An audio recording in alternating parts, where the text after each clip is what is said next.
Alors, je reviens sur les différences entre les hommes et les femmes en rapport avec la parole.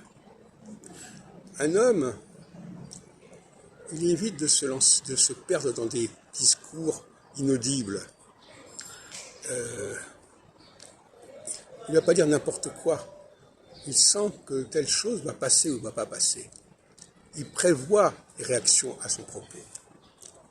La femme, elle dit des choses sans savoir ce que ça va donner, et après les surprises des réactions. De la même façon, un homme n'a pas forcément conscience de sa propreté, de la propreté de ses vêtements, et il va découvrir certains problèmes par la réaction qu'ont les autres. Et ça ne va pas non plus. Mais en même temps, si je suis un homme, je sais que je peux être attaqué sur le plan olfactif, sur le plan de ma façon des odeurs que je dégage. Je le sais. J'ai un complexe d'infériorité par rapport à ça. De la même façon, une femme doit avoir un complexe d'infériorité par rapport à sa façon de parler. Elle ne doit pas avoir de sécurité et de sûreté là-dessus. Et par conséquent, dès qu'il y a un problème à ce sujet-là, elle doit se retirer, elle doit mettre en retrait.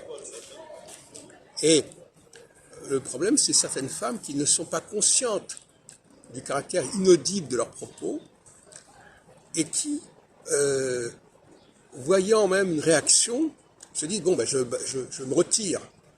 De la même façon, certains hommes ne sont pas conscients des effets négatifs, des nuisances qu'ils provoquent par leur saleté, par leur manque de propreté, par leur façon de manger, enfin peu importe. Et voilà, il faut moi je suis pour, je crois que c'est Adler qui parlait de ça, je suis pour avoir un certain sentiment de culpabilité et un certain sentiment d'infériorité. Ça me paraît nécessaire.